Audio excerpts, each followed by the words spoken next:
¿Cómo están? Eh, a mí, sinceramente, el valor del dólar, la situación económica del país, puede ser comentada en otro momento. Hoy a la madrugada eh, partió Jorge Bergoglio, que había tomado en el año 2013, cuando fue elegido obispo de Roma, había elegido el nombre de Francisco para darle a su pontificado, a la silla petrina, la simbología de que venía a representar a los pobres. No vivió un solo día en el Palacio Apostólico. No usó los zapatos cardenalicios, ni la tripetriara. Es decir, desde el punto de vista de la simbología, Francisco fue coherente.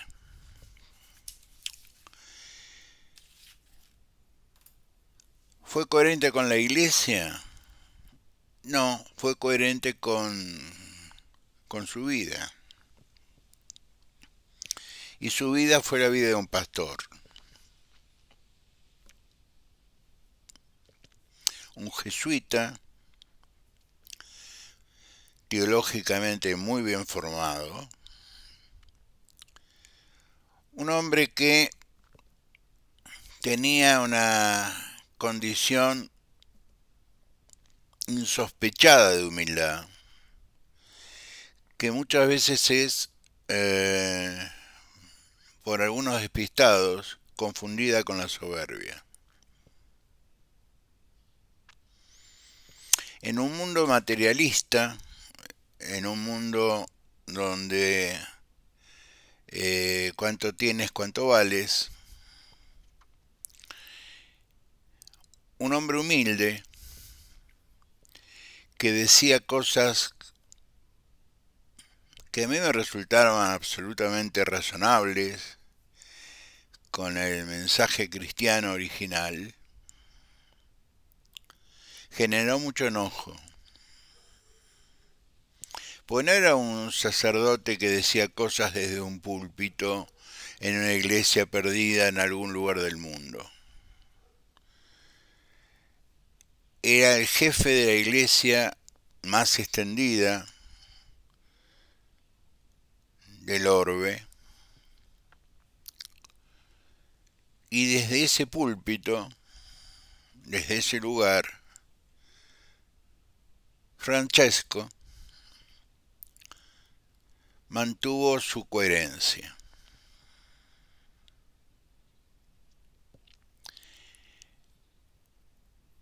La primera vez que yo me crucé con un discurso papal fue con el discurso de León XIII. No es que sea tan viejo, pero lo primero que yo leí fue Rerum Novarum de León XIII, que era de alguna manera la respuesta de la Iglesia Católica al fenómeno marxista.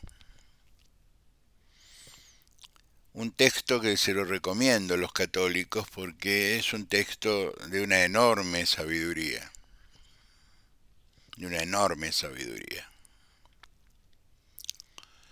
¿Y a quién le dedica León XIII su encíclica?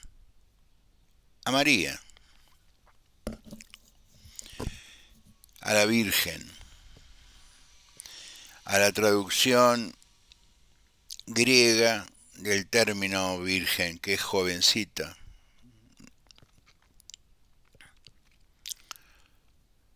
Nosotros hemos vivido con una concepción equivocada por una cuestión de traducción, traductore, traidore. Pero no voy a entrar a discutir las traducciones producidas a partir del concilio del 325 en Nicea. Voy a hablar de Francisco unos minutos. Francisco nos deja 4 encíclicas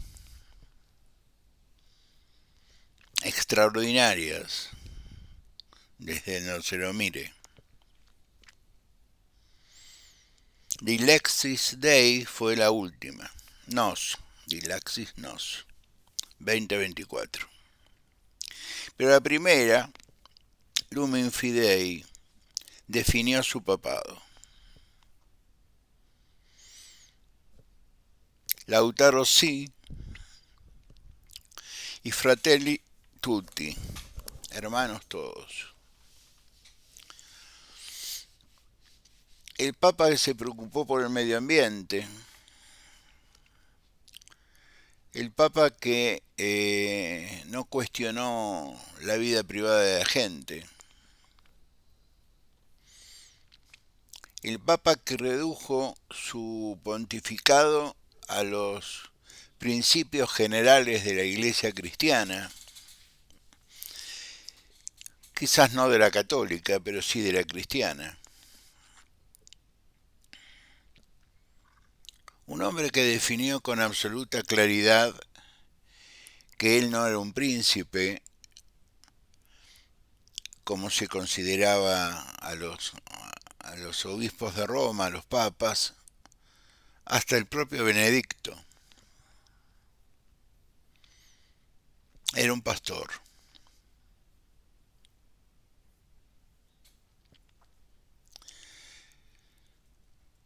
Si su formación doctrinaria y religiosa lo acercó el contexto histórico, lo acercó al peronismo, no lo acercó al peronismo, es una anécdota muy menor.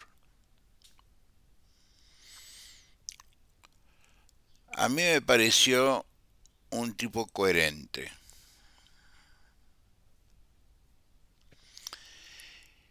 Y fue desde el año 2013 hasta la mañana de hoy, en los hechos, la voz más poderosa del mundo. A mí siempre me llamó la atención, a mí amo Roma, que un lugar tan pequeño, tan lleno de símbolos, tan cargado de misticismo, de complicidades desde siempre,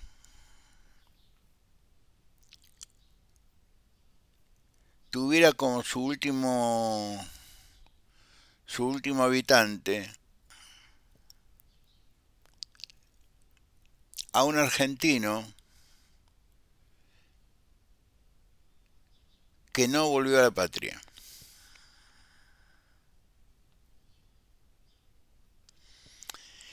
Por lo tanto, su negativa a volver a la patria no tenía que ver con lo que él sentía hacia la Argentina. Me da la impresión. Quien quiere lo más, quiere lo menos. Sino con lo que los argentinos simbolizábamos en una visita papal. Y como nosotros somos una sociedad bastante particular, somos incapaces, somos como el chingolo, ¿no? De vuelo bajo. Somos incapaces de elevarnos un poco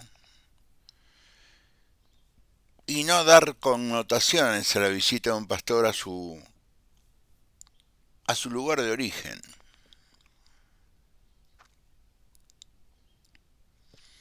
Porque si venía durante un gobierno, porque si venía durante otro gobierno, si recibía a Cristina, si lo recibió Mauricio, si puso buena cara con Cristina, mala cara con Mauricio.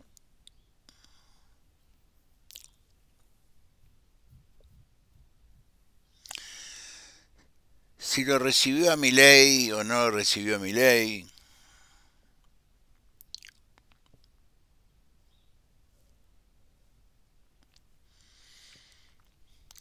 Los recibió a todos.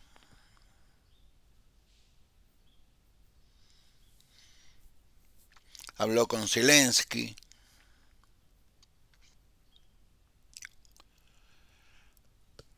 Habló varias veces por teléfono con Donald Trump, dice hoy la televisión francesa. Varias veces. Su primer mandato y en su segundo mandato.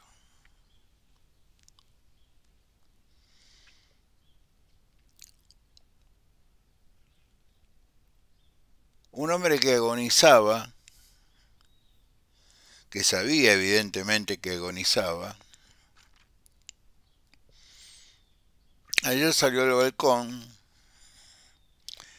de la Piazza San Pedro para dejar su mensaje.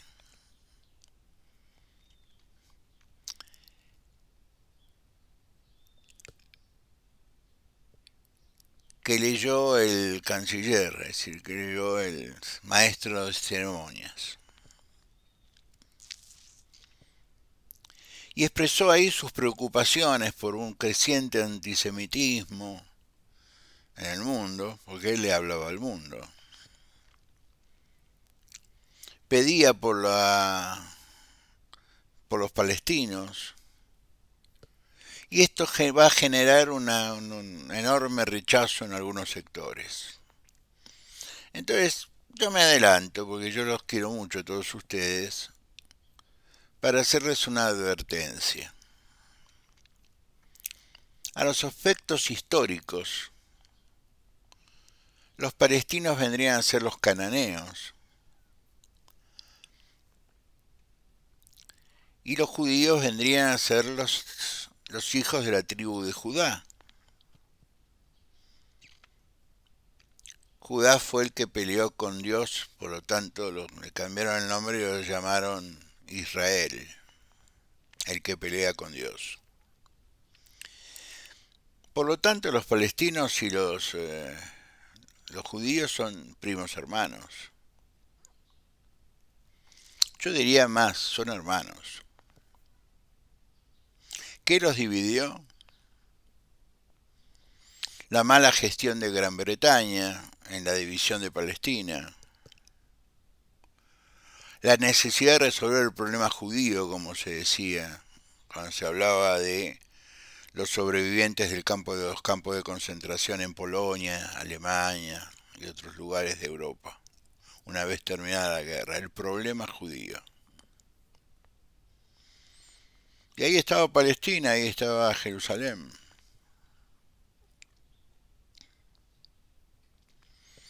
Pero el Papa sobrevoló esas diferencias, que los cananeos, nuevos palestinos, habían abrazado la fe del Islam,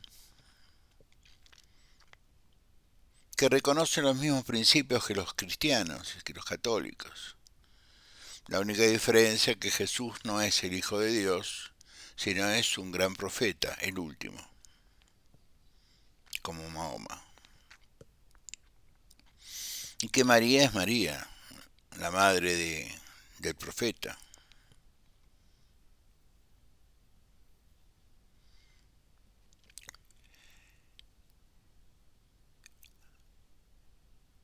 Pidió que se terminara el antisemitismo, es decir, el odio hacia los judíos, el desprecio hacia los judíos,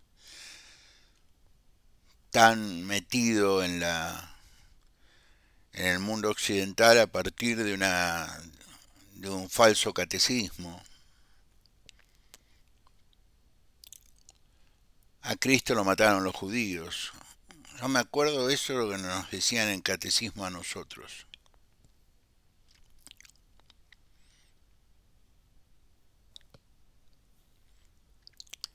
Y yo le preguntaba a mi papá qué es eso, una cruz que tenía mamá muy bonita, que decía INRI arriba.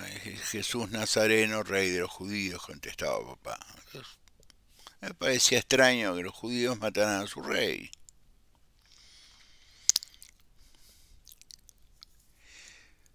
Con los años aprendí que la crucifixión era una condena romana.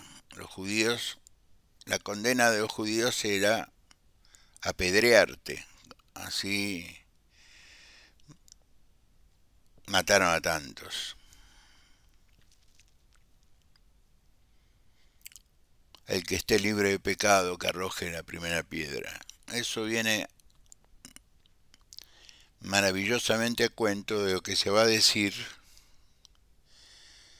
o se va a callar en las horas por venir.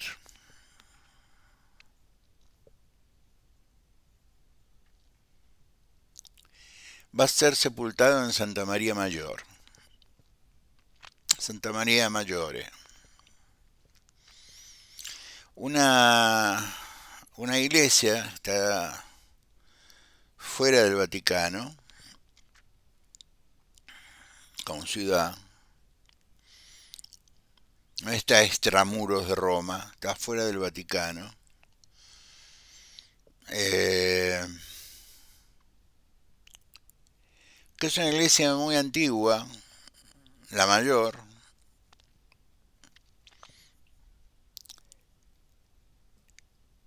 que tardíamente fue dedicada a María. Tardíamente a los efectos de cuando fue construida. Es una basílica de estilo romano. Es decir, es maravillosa. Los que conocen Roma seguramente recordarán esa escalinata, etcétera, etcétera. Eligió ser sepultado ahí. Y que las ceremonias fúnebres fueran lo más sencillas y rápidas posibles. No será enterrado como o sepultado como un príncipe de Roma. Porque no era un príncipe, era un pastor.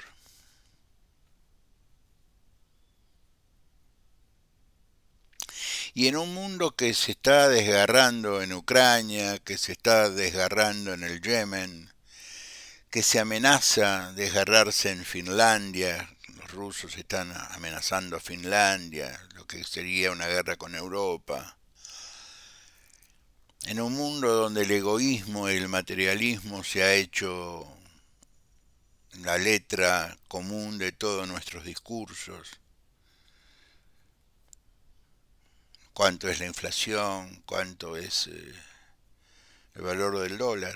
Hablo por mí mismo, ¿no? Eso es lo que hablamos habitualmente. La cantidad de pobres que arrastran estas circunstancias.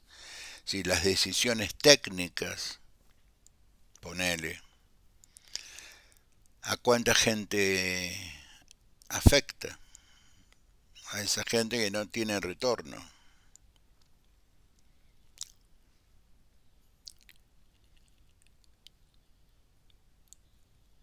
Francisco nos recordó a todos, con su pontificado,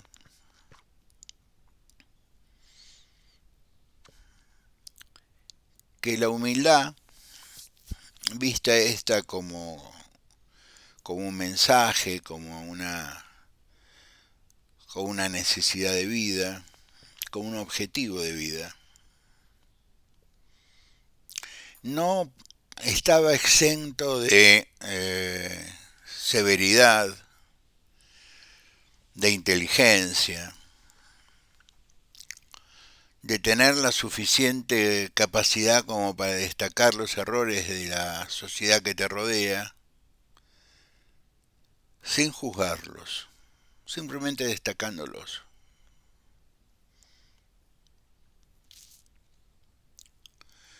Tuvo una visión humanista respecto a los hombres y mujeres que tienen una sexualidad diferente.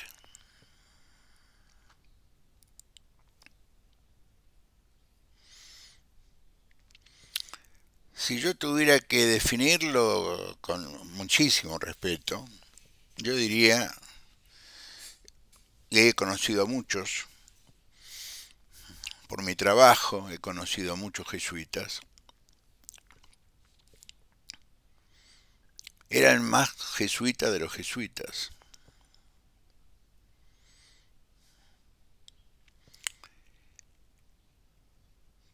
Pero no dejaba de ser un sacerdote de flores.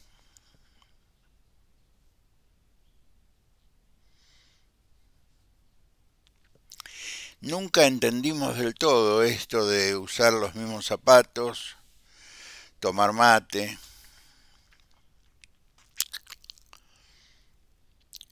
declarar su amor por una divisa futbolera. Nunca lo entendimos del todo. ¿Qué nos quería decir? Yo soy el mismo, que se subía a un colectivo, se tomaba el subte, que iba a las villas, que iba a los barrios, que llevaba a la iglesia a los barrios para luchar contra la droga, contra la delincuencia, contra la prostitución infantil.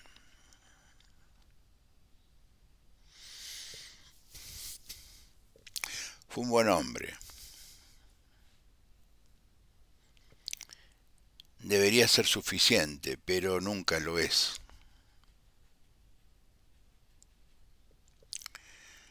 Al pueblo católico, mi pésame. A la humanidad, en donde yo discurro, la sensación que tuve hoy muy temprano, antes de salir a correr, que hoy el mundo es un poco más feo y que estamos un poco más solos. Nos vemos el miércoles, gracias.